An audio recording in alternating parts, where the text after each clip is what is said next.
Subscribe कीजिए royal teacher को education संबंधी न्यूज़ तुरंत पाने के लिए। तबादला नीति का प्रारूप तैयार, जाने विभिन्न राज्यों के तबादले के आधार। हरियाणा, दिल्ली, उत्तर प्रदेश आदि राज्यों की क्या है तबादला नीति।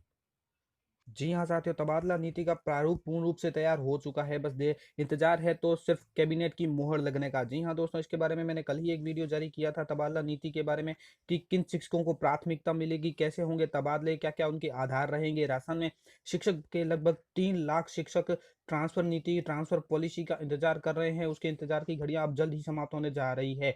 खबर आ रही है कि ट्रांसफर पॉलिसी जारी हो चुकी है, यानी ट्रांसफर पॉलिसी पूर्ण रूप से तैयार है। अब कैबिनेट की मोहर लगने के बाद उसमें जो बदलाव है, अगर बदलाव करने होंगे तो बदलाव हो जाएंगे, अगर नहीं करने होंगे तो वैसी की वैसी ट्रांसफर पॉलिसी है वो पूरे प्रदेश में लागू हो जाएगी। साथ में दोस्तों हम जानेंगे आज के इस वीडियो में कि ट्रांसफर पॉलिसी के विभिन्न राज्यों में जैसे आंध्र प्रदेश, दिल्ली, हरियाणा, उत्तर प्रदेश आदि में ट्रांसफर पॉलिसी क्या है, वहां शिक्षकों के ट्रांसफर है वो किस आधार पर होते हैं, कैसे होते हैं।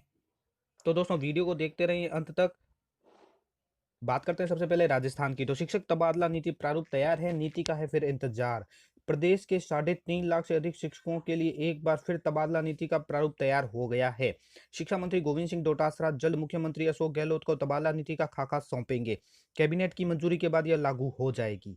नीति मंजूर होने से शिक्षकों के तबादले पूरी तरह पारदर्शी हो सकेंगे। इसी वर्ष 3 जनवरी को सरकार की ओर से तबादला नीति के लिए सेवानिवृत्त आईएएस माध्यमिक शिक्षा के पूर्व निदेशक ओंकार सिंह की अध्यक्षता में कमेटी गठित की गई थी। यानी कमेटी तो गठित हो गई थी, आईएएस सेवानिवृत्त जो ओंकार सिंह जी है उनकी अध्यक्षता में गठित हो गई थी, लेकिन इस कमेटी ने विभिन्न राज्यों की नीतियों का अध्ययन कर सरकार को रिपोर्ट भी दे दी है।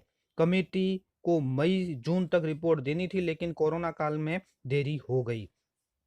गौरतलब है कि शिक्षकों की तबादला नीति को लेकर सरकारी स्तर पर कई प्रयास हुए, लेकिन लागू आज तक नहीं हो सकी। सरकार चाहे कांग्रेस की हो या भाजपा की, तबादला नीति लेकर नीति बनाने की कवायद कुछ दिशा निर्देश जारी करने से आगे नहीं बढ़ सकी।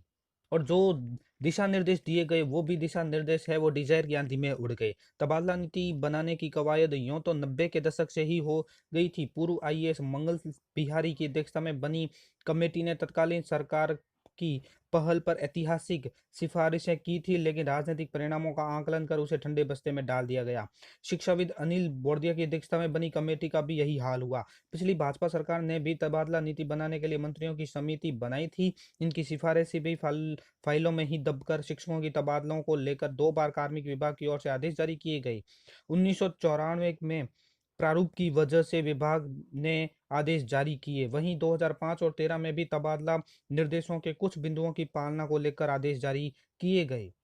तबादला नीति को देख लेकर कई बार ड्राफ्ट बना, लेकिन लागू नहीं हो सका। जैसे 1994 में पूर्व शिक्षा सचिव की अध्यक्षता में कमेटी बनी, इस कमेटी ने प्रारूप बना दिया, रिपोर्ट लागू नहीं हो सकी। इसी प्रकार से 1997-98 में नीति लागू को कवायद हुई, लेकिन बात आगे नहीं बढ़ी। तबादलों को लेकर अलग से निर्देश जरूर जारी किए गए। 2005 में शिक्षकों के तबादलों में राहत देने के लिए दिशा निर्देश जारी हुए। 2015 से 18 तबादलों के लिए मंत्रिमंडल समिति के साथ अनेक कमेटियां बनाई गई, लेकिन प्रारूप लागू नहीं हो सका। इस बार क्या खास है कि इस बार तबादला नीति में शिक्षकों के शैक्षिक रिकॉर्ड, सेवा काल के पुराने जिले, पारिवारिक स्थिति सहित अन्य श्रेणियां तय की गई है। और गंभीर बीमारी वाले शिक्षकों को तबादले में प्राथमिकता दिए जाने का भी प्रावधान किया गया है। 2014 में न्यायालय ने दिए थे आदेश। शिक्षा विभाग में तबादलों से नाराज कई कर्मचारियों ने वर्ष 2014 में न्यायालय की शरण ली थी। इस दौरान उच्च न्यायालय ने सरकार को तबादला नीति तैयार करने का निर्देश दिया था। भाजपा सरकार ने तबादला नीति बनाई, लेकिन वह लागू नहीं हो सकी। क्या कहते हैं गोविंद सिंह जी डोटासरा। तबादला नीति पूरी तरह तैयार है, जल्द ही मुख्यमंत्री को सौंपी जाएगी। कांग्रेस ने सत्ता में आने से पहले प्रदेश के शिक्षकों से तबादला नीति लाने का वादा किया था, उसे पूरा भी कर दिया है। कैबिनेट की मंजूरी मिलने के बाद उसे धरातल पर भी लाया जा सकेगा। तो दोस्तों ये तो थी राजस्थान में तबादला नीति को लेकर जो कवायद चल रही है उसकी न्यूज। अब मैं आपको बताता हूँ विभिन्न राज्यों के तहत तबादला की क्या नीति अपनाई जाती है, जिसके तहत शिक्षकों के तबादले किए जाते हैं। सबसे पहले दोस्तों हम बात करेंगे हरियाणा की। 2017 से ऑनलाइन तबादले हो रहे हैं। हरियाणा में अप्रैल 2015 से मई 2017 तक सभी एमएलए और जनप्रतिनिधियों अफसरों से सुझाव मांगकर खट्टर सरकार ने ऑनलाइन ट्रांसफर पॉलिसी 2017 जारी की। इसमें पात्र होने पर कोई भी कर्मचारी अपने ट्रांसफर के लिए ऑनलाइन आवेदन कर सकता है। ये थी हरियाणा सरकार की पॉलिसी। इसी प्रकार दोस्तों उत्तर प्रदेश में 5 जिलों के विकल्प के आधार पर हो रहे हैं तबादले। उत्तर प्रदेश में जून 2016 में शिक्षकों के लिए अंतर जनपदीय स्थानांतरण नीति जारी की गई। वे ही शिक्षक आवेदन कर सकते हैं जिन्होंने शुरुआती जिले में 3 साल पूरे कर लिए हो। दूसरे जिले में जाने वाले शिक्षक उस जिले की वरीयता सूची में सबसे जूनियर मानने का प्रावधान है। तबादले के लिए आवेदन सिर्फ ऑनलाइन ही किए जाते हैं। हर शिक्षक को 5 जिलों का विकल्प देना होता है।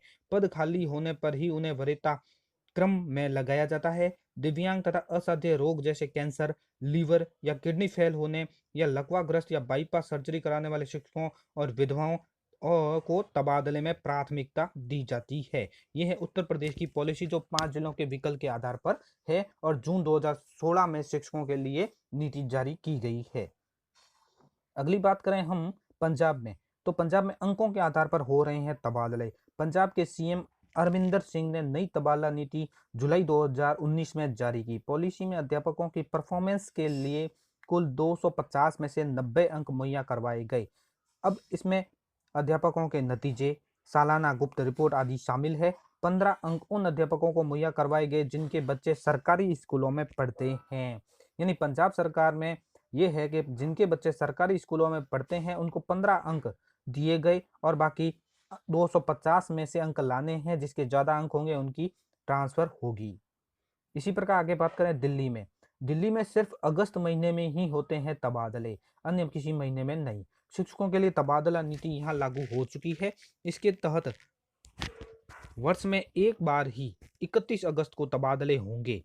इसके लिए आवेदन ऑनलाइन ही होंगे। सबसे अच्छी बात यह है कि अब वहाँ जहाँ घर होगा वहीं नौकरी होगी। मतलब किसी शिक्षक ने दूसरे स्थान पर अपना घर खरीद लिया है तो उसके घर के पास स्कूल में तबादले में वरीयता मिलेगी। इसमें 3 साल की परफॉर्मेंस रिपोर्ट भी लगानी होगी। एक स्कूल में एक परिवार के 2 सदस्य नहीं हो सकते। ऐसे कई प्रावधान किए गए हैं। वहीं कन्या विद्यालय में किसी पुरुष शिक्षक का तबादला भी नहीं किया जाएगा। ऐसी शिक्षिकाओं को लाभ मिलेगा जिनकी शादी के बाद घर बदल गया है। इसी प्रकार दोस्तों बात कर लेते हैं आंध्र प्रदेश की। कभी नहीं लेनी पड़ती है न्यायालय की शरण। आंध्र प्रदेश में यहाँ के शिक्षकों को तबादला नीति की वजह से कभी भी न्यायालय की शरण नहीं लेनी पड़ती। महिला, दिव्यांग, सम्मानित शिक्षकों के साथ 11 श्रेणियों के शिक्षकों को तबादला में प्राथमिकता है। प्रोबेशन काल में तबादले नहीं होते। रिक्त पदों की वरीयता के हिसाब से तबादले किए जाने का यहाँ पे प्रावधान है। तो दोस्तों हमने आपको बताया है आंध्र प्रदेश और दिल्ली, उसके साथ साथ पंजाब, पंजाब के बाद यहाँ उत्तर प्रदेश, उत्तर प्रदेश के बाद हरियाणा। यानी इन 4-5 राज्यों की तबादला नीति के बारे में हमने आपको बताया। इसमें दोस्तों आपको सबसे अच्छी पॉलिसी किस राज्य की लगी वीडियो के कमेंट बॉक्स में जरूर बताएं। और हाँ दोस्तों, जैसे ही राजस्थान की पॉलिसी लागू होती है उसमें क्या प्रावधान किए जाते हैं, उसमें क्या आधार रखे जाते हैं, तुरंत हमारे वीडियो आ जाएगा रॉयल टीचर पे। तो दोस्तों अभी से सब्सक्राइब कर दीजिए, पास में आने वाले घंटी के बटन को जरूर दबाएं। धन्यवाद साथियों।